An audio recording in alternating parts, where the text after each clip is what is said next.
I think you mentioned it wasn't an eye-opener. We were pretty clear on what we were facing.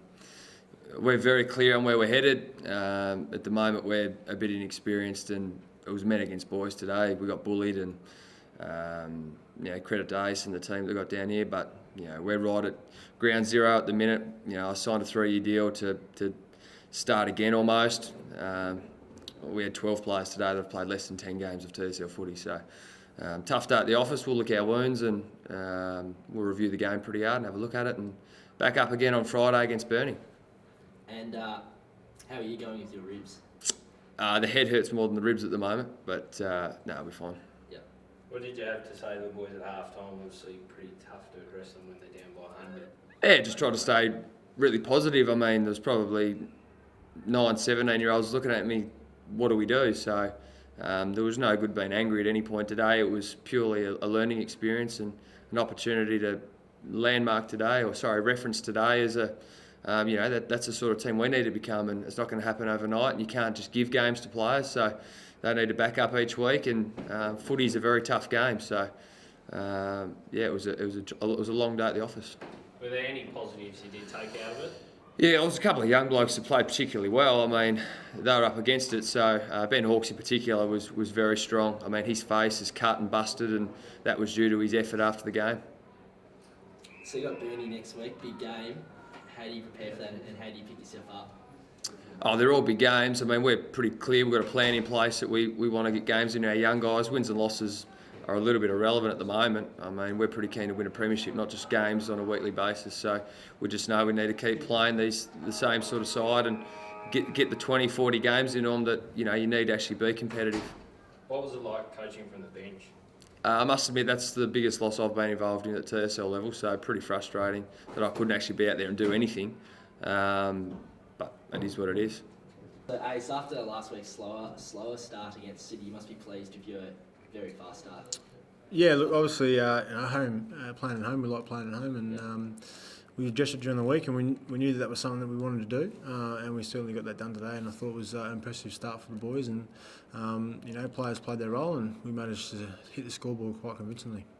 Was there a special feeling to be able to unveil the flag before your home fans? Yeah, look, obviously we mentioned it at our jump presentation on Tuesday night, and it's been spoken about a lot, but hopefully now that that's the final thing now, we'll continue on with our season and what we're trying to get out of this one. And how do you address the bye next week and moving forward with your training? Yeah, look, we've got our training schedule booked in. We've had it for a while now. We knew obviously this was coming up. So our next game now is Anzac Day, which is 17 days away, and then we've got a short 4-day turnaround before playing Burnie. So we'll review the tape and make sure that our training's based around that at a high intensity and really recover over the next 48 to 72 hours. So we'll make sure we do that and we're prepared when it comes. It is a tough one, and Kingston are playing some good footy. You must be pleased to back up last week's massive win with another one. No signs of complacency or no dropping off. It was really kicking on today. They look good from the word go. Yeah, as I mentioned, we spoke about that in our starts. The guys really like playing their footy out here. There's a few faces that hadn't played senior footy here on this ground. Obviously Harry Parker and don't quote me, but Connor Solder, I think that's his first senior game at home. Willie Akin and Jolie Millhouse, which again they all put their hands up today and played their role. So it's exciting to get back here. There's obviously that little bit of just appreciation for the senior guys that did play in the flag last year. But as I said, we'll park that now and look forward to the season. How do you address the guys at half-time and not wanting them to drop off, I guess? It was such an impressive opening half, but I'm guessing you had to say the job wasn't done. Yeah, look, it is a tough one. Sometimes when you get to half-time in that situation, you're really trying to find things to say. We spoke a lot over the last few years about you've got to put the 4 quarters in because when it gets tight, it's not going to happen. So we spoke about that. We did drop off towards the back end. We did change a fair few things in the last quarter. Tried a few guys in different positions and made sure we had a few different faces down back. They certainly held their own, but Devonport got the ball in there. But trying to keep it fresh, trying to keep a few things happening for those guys, and there's still things to come out of it. We've still got a lot of things to work on. We haven't really played this game plan in a pressure situation, and it's only been 2 weeks now in the season. So we're really still working on that and got a lot of improvement there. So that's exciting as a coaching staff that we can continue to work on that. Could you have hoped for a better start?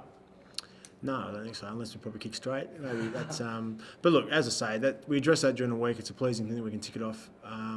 There's plenty of other things to go through the game. Obviously, looking at the stat sheets there, we've had 20 plus in the stoppages. Last week was closely contested until the second half, but we've had a great effort there. I think obviously free kicks, we still give away too many free kicks. It's something we can work on.